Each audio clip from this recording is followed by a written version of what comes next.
Big win for America today when President Trump announced that Secretary of State Mike Pompeo was in North Korea and he was successfully bringing home 3 American former hostages from Pyongyang, North Korea. Now, Secretary Pompeo also set up a time and place for President Trump and Kim Jong-un to meet and discuss the important word here, the denuclearization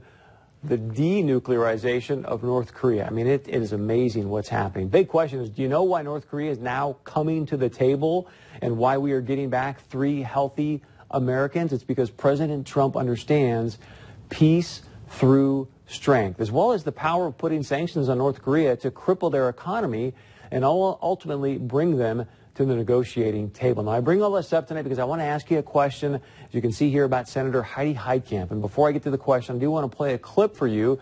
This is of Senator Heitkamp back in December of 2017. So Senator Heitkamp, December of 2017, and as you watch this clip, please keep in mind that North Korea has now said they want to denuclearize the Korean Peninsula, and they have sent us back 3 healthy Americans that are coming home safe and sound.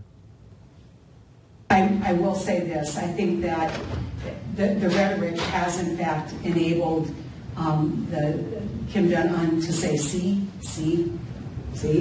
you know, this is what we're up against. And so, but I don't think it has changed the trajectory. I think it may have made him more powerful within his own country, but I don't think that it has changed his plans one bit. I think it has just legitimized in his country his plans. So Senator Heitkamp just said she doesn't think Trump's rhetoric is going to change the trajectory of North Korea, and in fact, it's going to make Kim Jong-un more powerful, and yet the exact opposite is happening right now. When President Trump took office, let me remind you, North Korea was firing off ballistic missiles like they were candy, and they were threatening Guam. Now they want to say, hey, we want to completely denuclearize the peninsula and sit down, and also we're going to send you back 3 healthy Americans. I share all this with you tonight because I want to remind you, this is so important, especially as we head into this election, that Senator Heitkamp is one of 100 people, one of 100 in the entire country that could potentially send our young men and women into the theater of war.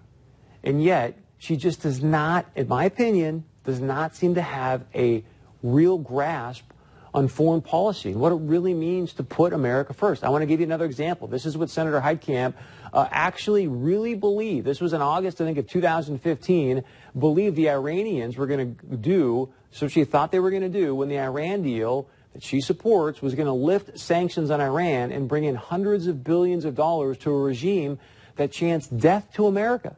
Senator Heitkamp said this about what she thinks Iran would do with their newfound wealth. If, in fact, the sanctions regime is lifted and we look 10 years into the future, Iran's going to be a much more stable economic power. I don't think there's any doubt about it.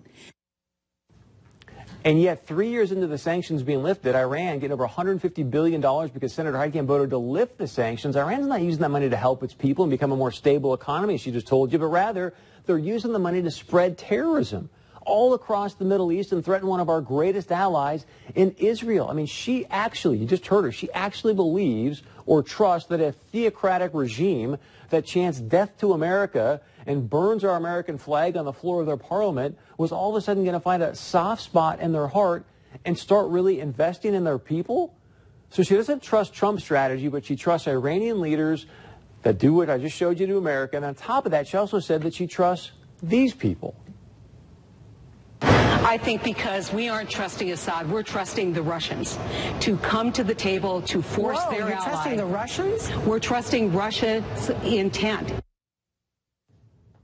So she's trusting an Iranian regime that chants death to America, and she's trusting the Russians. You tell me. I don't know. Is that someone that you think's got good foreign policy information, knowledge?